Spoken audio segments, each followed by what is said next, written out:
A máme tu ďalší recept pre diabetikov. Teraz to bude dusené hovädzie na cibuľke s karfiolovo-brokolicovým pyré. Cibuľu nakrájam na drobnejšie kúsky.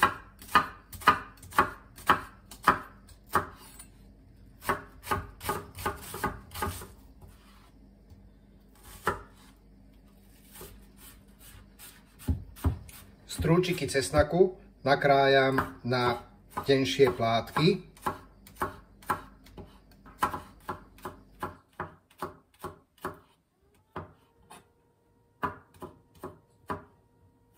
Z hovädzej nožiny poodrezávam také tie väčšie vrstvy tukového krytia. Samozrejme nedám ten tuk úplne dole, lebo veď tuk dáva aj chuť.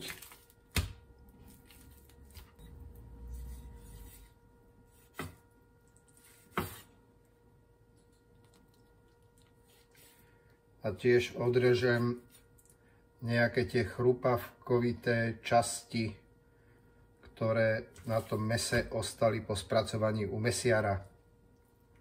A očistenú hovädziu nožinu nakrájam na slížiky.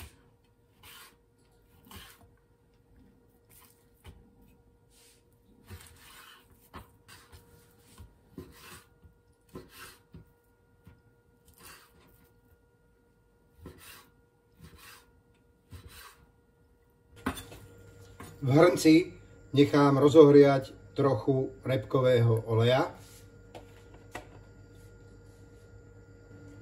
Keď bol olej dostatočne rozohriatý, pridal som nakrájanú cibuľu.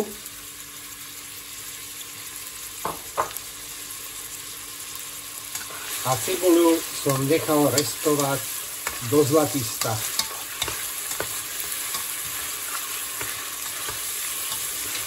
Keď bola cibuľa dostatočne orestovaná, pridal som k nej nakrájaný cesnak a veľmi krátko som ho nechal zarestovať.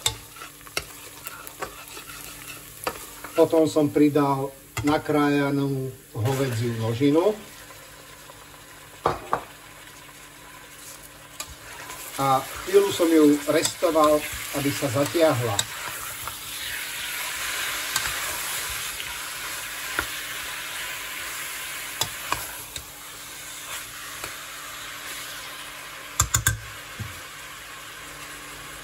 Keď bolo mäso zatiahnuté, okorenil som ho čerstvo namletým korením 4 farieb.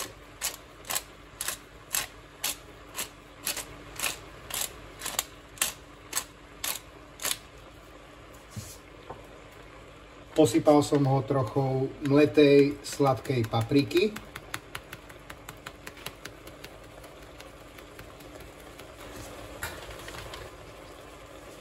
A samozrejme, musel som ho aj premiešať.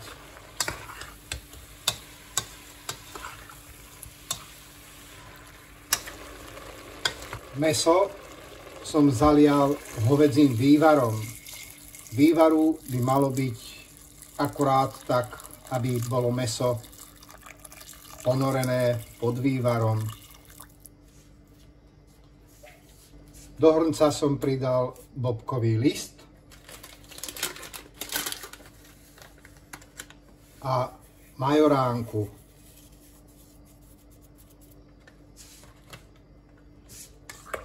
Všetko som premiešal.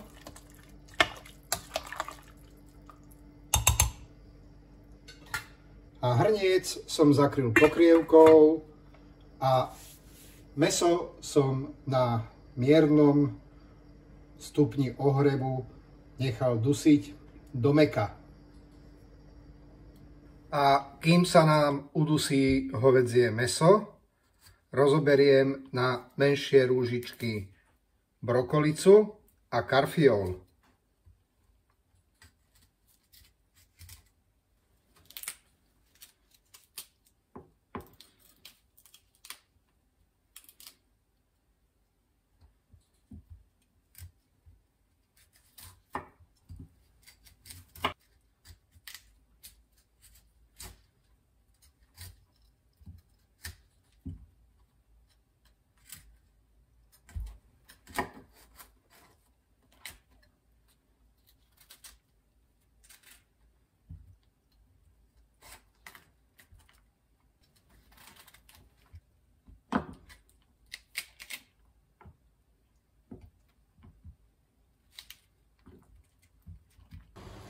V hrnci som nechal zovrieť vodu, ktorú som osolil.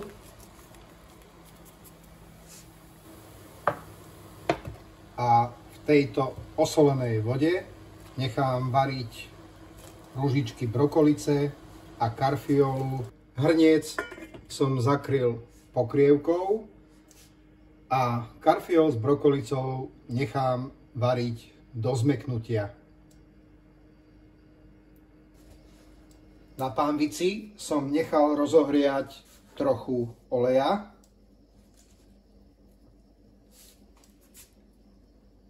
A na horúcom oleji som trochu orestoval na plátky nakrájaný cesnak.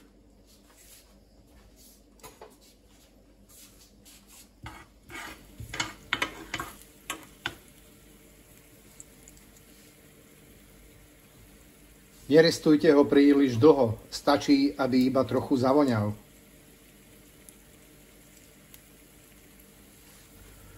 Uvarenú brokolicu a karfiol som zlial a teraz k nej pridám orestované kúsky cesnaku.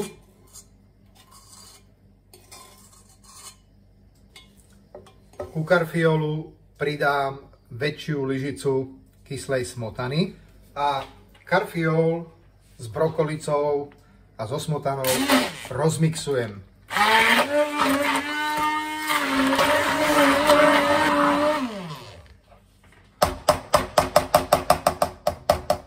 A karfiolovo-brokolicové pyré dochutím už iba trochou soli a čerstvo namletím korením 4 farieb.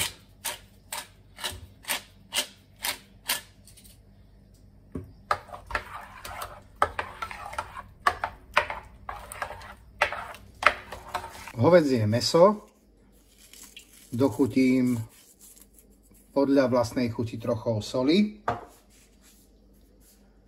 a čerstvo namletým korením 4 farieb.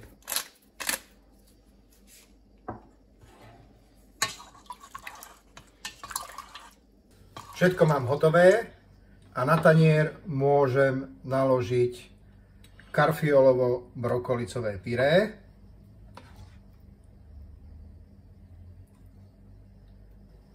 a dusené hovädzie mäsko.